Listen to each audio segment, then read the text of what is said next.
Hello guys, welcome to Sourav omniverse YouTube channel. তোমরা যারা বর্তমানে ক্যালকাটা ইউনিভার্সিটি সেমিস্টার 4-এ পড়ছো, তোমাদের এইসি কম্পালসারি পেপারেতে নিশ্চয়ই জানো, ইংরাজি যাদের আছে, কান্ট্রি কটেজ কবিতা আছে নিসি মেজিক্যালের লেখা। আজকে সেই কবিতাটা পড়িয়ে দিয়ে শর্ট কোশ্চেনগুলো এক্সপ্লেন করব, শেষ পর্যন্ত দেখতে থাকো। আর বাকি পার্টগুলোও আমি কিন্তু পড়িয়ে দিয়েছি, এক এক করে দেখে নিও।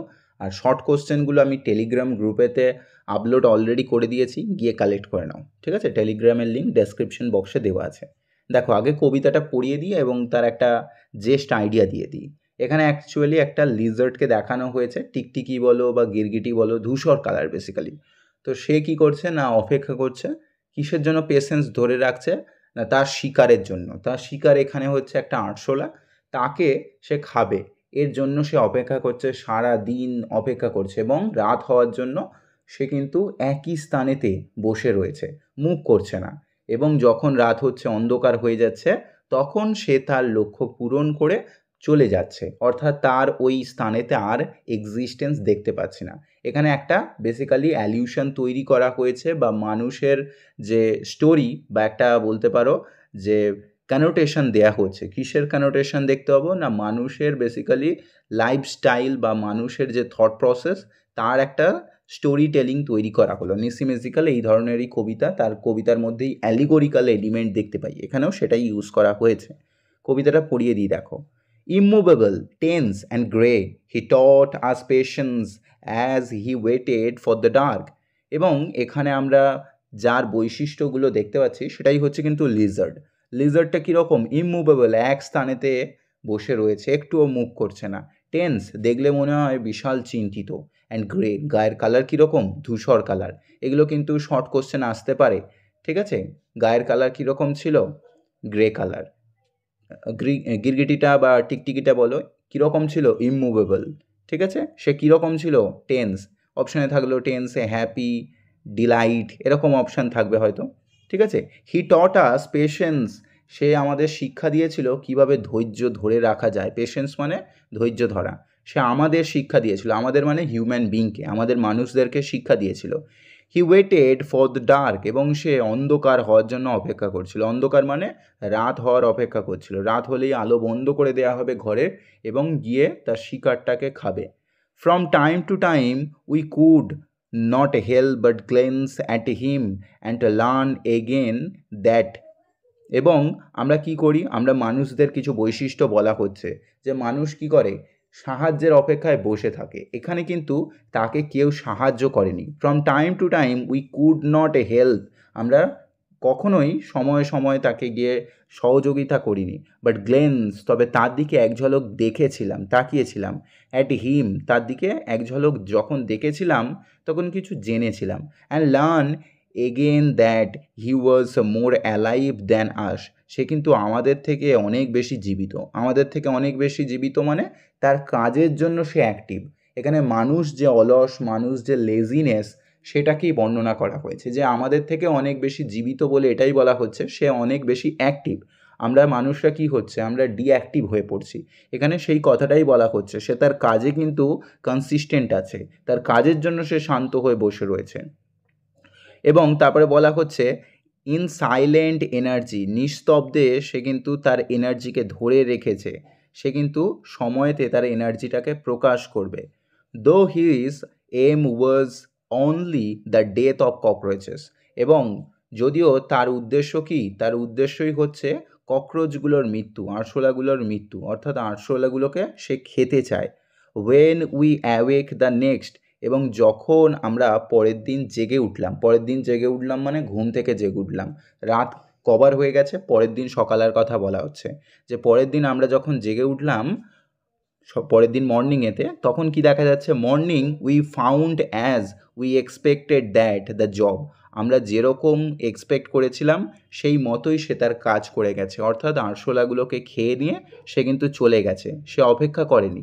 সে কিন্তু অপেক্ষা করেনি তার কাজের কে কতটা গ্র্যাটিটিউড এক্সপ্রেস করবে, তার কাজ নিয়ে কে কতটা প্রাউডলি বলবে, ঠিক আছে? সে কাস্ট করতে চায় না নিজেকে, বরং তার কাজ গোপনেতে করে, গোপনেতেই সে কিন্তু সরে পড়ে।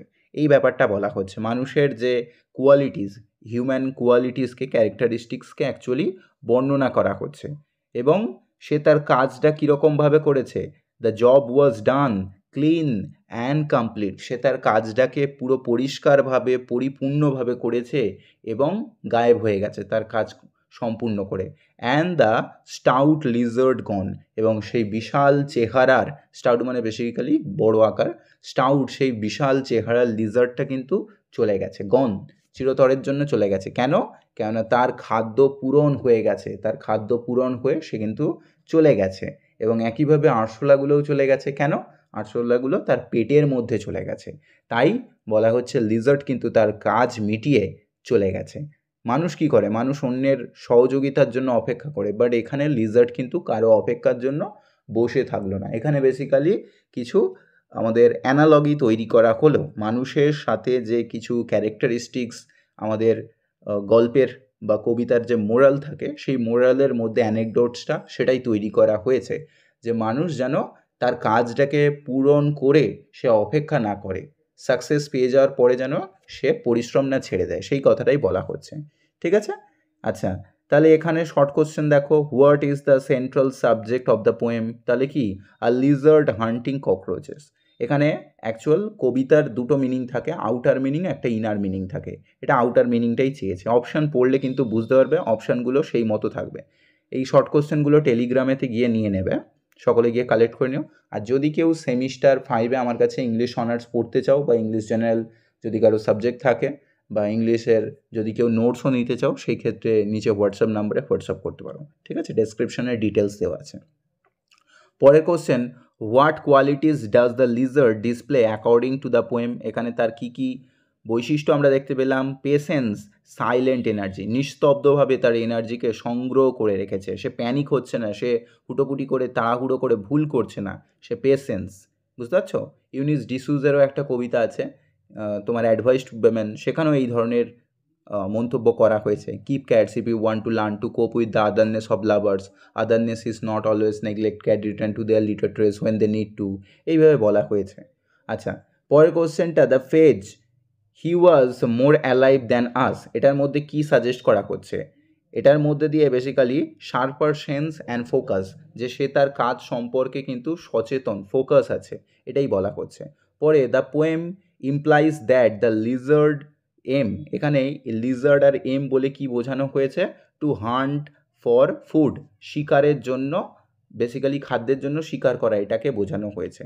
পরে এন্ডিংয়েতে the job was done clean and complete, এটার মধ্যে কি ইন্ডিকেট করছে? না, এটার মধ্যে lizard caught and ate the cockroaches, ককরোচটাকে খেয়ে ফেলেছে, সেটাই বলা হচ্ছে। তারপরটা, what is the tone of the poem towards the lizard? এখানে অ্যাডমায়ারিং, অর্থাৎ লিজার্ডকে যেন রেসপেক্ট শো করছে, ঠিক আছে, গ্র্যাটিটিউড এক্সপ্রেস করছে। পরের কোশ্চেনটা হচ্ছে, the lizard's disappointments in the morning implies, পরের দিন সকালে কীভাবে দেখতে পেলাম? It finish its task and left quietly, সে তার কাজ পূরণ করে কিন্তু নিস্তব্ধভাবে চলে গেছে। তারপরে দেখতে পাচ্ছি, which sense is most strongly appeared in the poem, এখানে কি দেখতে পাচ্ছি? তার মধ্যে একটা সাইট, একটা দৃষ্টি দেখানো হচ্ছে। ঠিক আছে? পরের কোশ্চেনটা দেখো, the descriptions immovable tense and grey, এটার মধ্যে কি বলা হচ্ছে? এটা বেসিক্যালি অ্যালিটারেশন তৈরি করা হয়েছে। এত ডিটেলে তোমাদের কোশ্চেন আসে না যদিও, ঠিক আছে? পার্সনিফিকেশন, তারপরে এগুলো আসে না। পার্সনিফিকেশন এগুলো মানে পার্সনিফাই করা হয়। when we attribute the human qualities to a non-living being, that is called personification. ঠিক আছে? alliteration is the repetitive sound or repetitive word of conjunction, that is called alliteration. এগুলো তোমাদের এত ডিটেলে আসে না যদিও।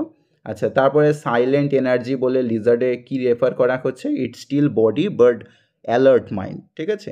শরীরটা শান্ত হলেও মস্তিষ্ক কিন্তু অ্যালার্ট আছে। তারপরে স্টাউট বলতে কি বোঝানো হয়েছে? স্টাউট বলতে স্ট্রং অ্যান্ড ফার্ম, এটাই বোঝানো হচ্ছে। ঠিক আছে? যাই হোক, এইভাবে বাকি শর্ট কোশ্চেনগুলো দেখে নেবে। ককরোচকে হত্যা করা, জব বলতে কি বোঝানো হয়েছে? ককরোচকে হত্যা করা।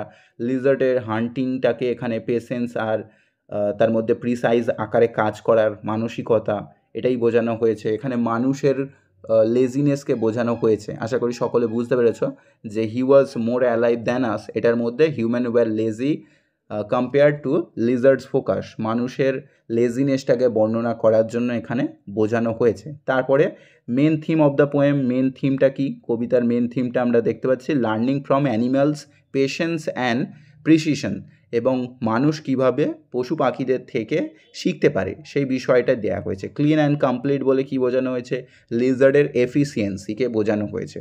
তারপরেরটা, এটার মধ্যে দিয়ে আমরা মেনলি কোন জিনিসটা কনভে করা হয়েছে, কবি কি কনভে করতে চেয়েছে, এটার মধ্যে দিয়ে একটা লেসন দিয়েছে, মানুষ কিভাবে তাদের থেকে শিক্ষা নিতে পারে। ঠিক আছে, তারপরে এটার মধ্যে একটা সাসপেন্সফুল ইয়েড অ্যাডমায়ারিং স্টোরি তৈরি করা হয়েছে।